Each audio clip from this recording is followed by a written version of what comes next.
नमस्कार दोस्तों। हर कोई चाहता है कि उसकी हर चाहत पूरी हो जाए, हर कोई चाहता है कि उसकी हर इच्छा पूरी हो जाए, लेकिन क्या यह संभव है? क्या हर इच्छा को पूरा किया जा सकता है?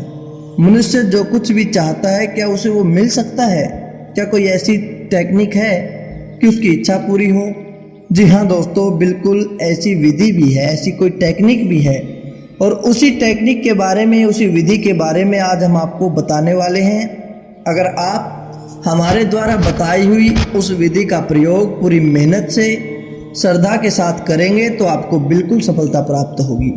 आप महसूस करेंगे कि आपकी हर इच्छा पूर्ण होने वाली है। दोस्तों, मनुष्य के शरीर में सांसें प्राण है। जब तक सांस है तो जिंदा है। अगर उसकी सांसों का आना जाना ही समाप्त हो जाए तो हम कहते हैं कि यह तो मर गया, इसकी मृत्यु हो गई। आप सब जानते हैं कि इन श्वासों के बिना, इस प्राण वायु के बिना तो कुछ भी नहीं है। इस प्राण वायु के दो भाग हैं, पहला निश्वास और दूसरा परश्वास। प्राचीन शास्त्रों में, हमारे वेद पुराणों में इन दोनों को सगुण और निर्गुण के नाम से भी पुकारा जाता है। इन्हें दयाल और काल के नाम से भी पुकारा जाता है। जब हम सांसों को लेते हैं तो वह सांस सगुण, और जब हम सांसों को बाहर छोड़ते हैं तो उसे निर्गुण कहा जाता है। और इन दोनों के बीच ही आपकी इच्छा को पूरा करने का पूरा रहस्य छिपा हुआ है। आज हम आपको जो प्रयोग बताने जा रहे हैं, अगर आप उसको सही तरीके से करोगे तो उसका असर आपके जीवन के पहले दिन से ही दिखने लग जाएगा। आपने बहुत बार देखा भी होगा कि मनुष्य न जाने कितनी इच्छाएं करता है। कई बार उसकी पूरी हो जाती है, कई बार सोचता है कि मुझे वो चाहिए, और कुछ न कुछ ऐसा हो जाता है कि वो उसे मिल भी जाता है। दोस्तों, इस विधि से, इस सौर विज्ञान से जो कोई भी इच्छा उसकी दबी हुई है वह 100% पूरी हो सकती है। आज हम आपको बताएंगे कि सौर विज्ञान में तत्वों का क्या महत्व है, उसका हम अपनी जिंदगी में, अपनी लाइफ में कैसे प्रयोग कर सकते हैं। आप अपने नाक से निकलने वाली उन सांसों के संकेत को समझकर अपने जीवन में सभी क्षेत्रों में मनचाहा परिणाम कैसे प्राप्त कर सकते हैं। भगवान शिव के शिव सौरोद्य में कहा गया है कि हमारी नाक में 2 छिद्र होते हैं, जिसमें से एक को चंद्र नाड़ी, दूसरी को सूर्य नाड़ी कहा जाता है। सूर्य नाड़ी आपके नाक की दाहिनी तरफ होती है, और जो बाईं तरफ होती है उसे चंद्र नाड़ी कहा जाता है। चंद्र नाड़ी स्त्री प्रधान है और सूर्य नाड़ी पुरुष प्रधान है। जो आपके शरीर के बाईं तरफ होती है उसे ईड़ा, और जो दाईं तरफ होती है उसे पिंगला कहा जाता है। और आप इन दोनों के मध्य में सुषमा नाड़ी विद्यमान होती है। और शिव सौरोद्य में यह भी लिखा है कि चंद्र नाड़ी शरीर में अमृत को सींचती है और सूर्य नाड़ी उसकी नमी को सुखा देती है। प्राचीन ग्रंथों के अनुसार, शिव सौरोद्य के अनुसार, शुक्ल पक्ष में सोमवार, बुधवार, गुरुवार और शुक्रवार चंद्र नाड़ी का प्रवाह अधिक होता है, वह अधिक प्रभावशाली होती है। इस समय पर किया गया हर कार्य हमेशा सफल होता है। और कृष्ण पक्ष में मंगलवार, शनिवार और रविवार, इस दिन सूर्य सवर प्रभावशाली होता है। उस समय जो भी कार्य किए जाते हैं वे फलदायी होते हैं। साधारण शब्दों में हम कहें कि शुक्ल पक्ष में चंद्र नाड़ी और कृष्ण पक्ष में सूर्य नाड़ी हमेशा प्रभावशाली होती हैं। जब ये दोनों सवर अपने समय के अनुसार चल रहे हों, इनके अनुसार कार्य किया जाए तो वह सफल होता है। जिस प्रकार से सूर्य और चंद्र इस संसार को प्रभावित करते हैं, वैसे ही सूर्य सवर और चंद्र सवर हमारे शरीर को प्रभावित करते हैं। आध्यात्मिक दृष्टि से दिन में हमेशा बायां सवर चलना चाहिए और रात में दायां सवर चलना चाहिए, जो हमारी शारीरिक, मानसिक और आध्यात्मिक दृष्टि से सबसे अच्छा माना जाता है। इस प्रकार धीरे धीरे करके एक एक सौर विज्ञान की बातों को अपनाते हुए हम बहुत अभूतपूर्व सफलता प्राप्त कर सकते हैं। अब जानते हैं कि तत्वों का सौर विज्ञान में क्या महत्व है। प्यारे दर्शकों, माँ पार्वती ने भगवान शिव से कहा कि हे देवादिदेव महादेव, मुझ पर कृपा करो मुझे सभी सिद्धियों को प्रदान करने वाले उस ज्ञान को दो। हे देव, मुझे ये बताने की कृपा करो कि यह ब्रह्मांड कैसे बना, कैसे बदला और किस प्रकार से विलीन हो जाता है, अर्थात इसकी प्रलय भी कैसे होती है। इस ब्रह्मांड का मूल कारण क्या है। जब इतनी बात सुनी तो भगवान शिव कहने लगे कि देवी पार्वती, यह सृष्टि, यह ब्रह्मांड तत्व से उत्पन्न होता है, तत्व में विलीन हो जाता है, तत्व से ही ब्रह्मांड का निर्माण होता है और तत्व ही ब्रह्मांड का मूल कारण है। इस प्रकार सृष्टि का अनंत क्रम तत्व से चल रहा है। इतनी बात सुनकर माता पार्वती कहती हैं कि हे देव, आखिर वो तत्व है क्या। जब इतनी बात सुनी तो महादेव कहने लगे कि देवी पार्वती, जो अजन्मा, निरंकार, एकमात्र देवता वो परमात्मा है, वही इस जगत के प्रपंच के मूल कारण भी है। उसी ने ये सृष्टि रचाई है। सबसे पहले उस तत्व से यह आकाश उत्पन्न हुआ, आकाश से वायु उत्पन्न हुई, वायु से अग्नि, अग्नि से जल और जल से पृथ्वी की रचना हुई। यह पंच महाभूत इकट्ठे होकर सृष्टि का निर्माण करते हैं। इन्हीं पंच महाभूतों से ब्रह्मांड उत्पन्न होता है, इन्हीं के द्वारा चलता है और इन्हीं में लीन हो जाता है। सृष्टि का क्रम इस प्रकार चलता रहता है। देवी पार्वती इन्हीं 5 तत्वों से मिलकर मनुष्य शरीर बनता है। मनुष्य शरीर में ये 5 तत्व सूक्ष्म रूप से सक्रिय रहते हैं, जिनसे हमारे शरीर में परिवर्तन भी होता है। तब महादेव कहते हैं कि हे देवी, अब मैं शरीर में चलने वाले सौरों के बारे में तुम्हें बताता हूँ, जिससे तुम्हें देवताओं की सिद्धि भी मिल जाती है, राजा भी वश में हो जाता है, हर इच्छा पूरी भी हो जाती है, सौर शक्ति से शत्रु को पराजित भी किया जा सकता है, बिछड़ा हुआ दोस्त मिल जाता है, यहाँ तक कि माता लक्ष्मी की कृपा, उनका यश, सारा सुख मिल जाता है। प्यारे दर्शकों, आपने देखा भी होगा, आपने सुना भी होगा कि बाबा नीम करोरी, जिसके बारे में आपने बिल्कुल सुना होगा, कहते हैं कि बाबा जी पानी से भरी में बाल्टी में हाथ घुमाकर उसे देसी घी बना देते थे। इसके पीछे का रहस्य क्या है।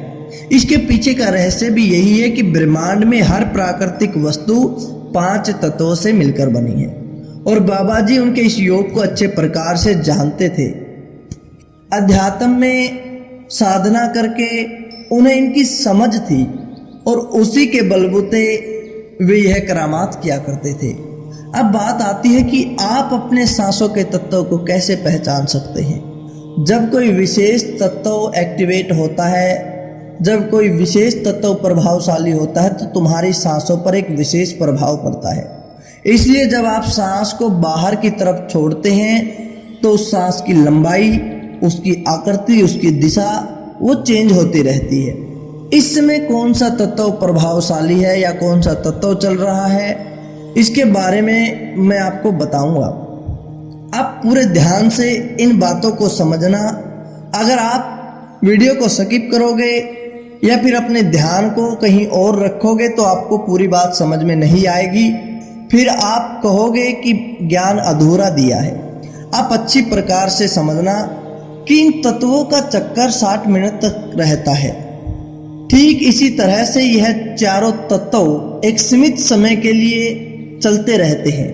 जब कोई सवर चालू होता है, जब कोई हमारी नाक में से सवर चलता रहता है तो सबसे पहले आकाश तत्व आता है जो 4 मिनट तक एक्टिवेट रहता है। उसके बाद फिर वायु तत्व आता है जो 8 मिनट तक रहता है। फिर वायु तत्व के बाद अग्नि का तत्व आता है जो 12 मिनट तक रहता है। फिर जल तत्व आता है जो 16 मिनट तक रहता है। उसके बाद पृथ्वी तत्व आता है जो 20 मिनट तक आपकी सांसों में रहता है। अब आपको ये तो पता लग गया कि कौन सा तत्व कितने समय तक चलता है।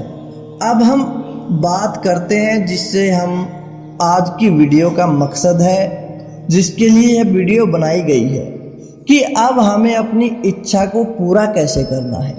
इसके लिए जो विधि आपको बता रहा हूँ, आप बिल्कुल गौर से सुनना।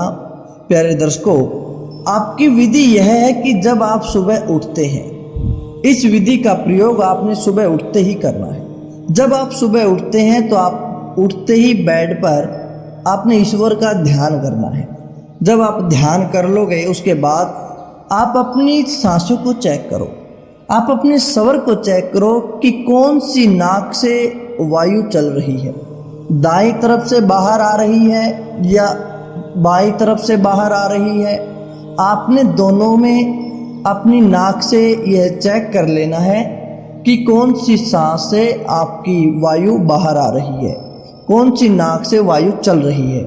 अब आपने यह चेक कर लिया, आपने देखा कि आपकी दाईं तरफ की नाक से वायु बाहर निकल रही है, तो आपने उसी साइड का हाथ अपने गाल पर, अपने मुंह पर लगाना है।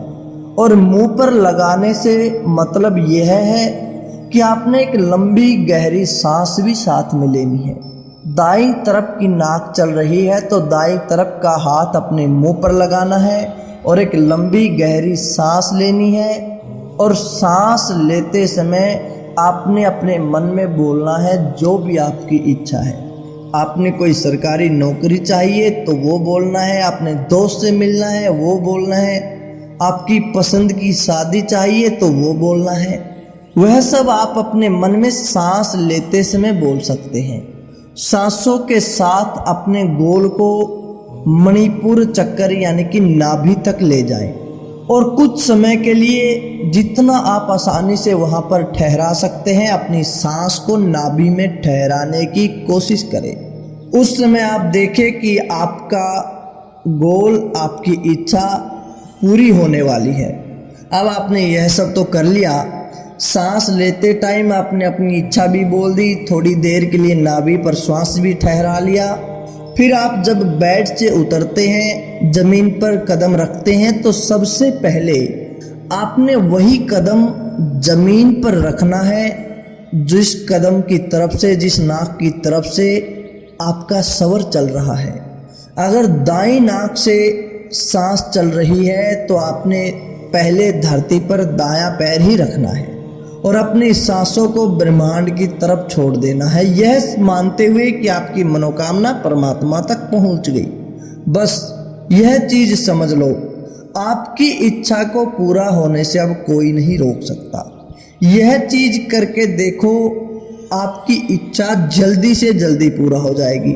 इस कार्य को आप हर रोज करना शुरू कर दो, आप पाओगे कि आपकी सांसों के माध्यम से आपने अपनी इच्छा को पूरा कर लिया। यह कोई मजाक की बात नहीं है, यह बात बिल्कुल सत्य है, क्योंकि हम जो मेडिटेशन करते हैं, ध्यान करते हैं, वह भी तो सांसों के सहारे करते हैं। क्या सांसें ही परमात्मा से मिलाती हैं? इसका अर्थ तो यही है कि जो भी मेडिटेशन होता है उसमें सांसों का सहारा लिया जाता है, यानी कि सांसें परमात्मा तक जाने का एक जरिया है। इसी प्रकार से सांसों के द्वारा ही इच्छा पूरी होती है। उस इच्छा को परमात्मा तक पहुंचाने का जरिया भी श्वास है। तो प्यारे दर्शकों, इस प्रकार से आपने यह विधि को प्रयोग में लेके आना है, हर रोज करना है। आप पाएंगे कि कितनी जल्दी आपकी इच्छा पूरी हो गई। तो दोस्तों, कैसी लगी आपको यह जानकारी? अच्छी लगी तो कमेंट करके हमें बताएं। अगर आपको कहीं से कुछ भी समझ ना आया हो, कमेंट के माध्यम से आप हमसे पूछ सकते हैं। तो वीडियो अच्छी लगे तो लाइक करें, शेयर करें और सब्सक्राइब जरूर करें। धन्यवाद दोस्तों।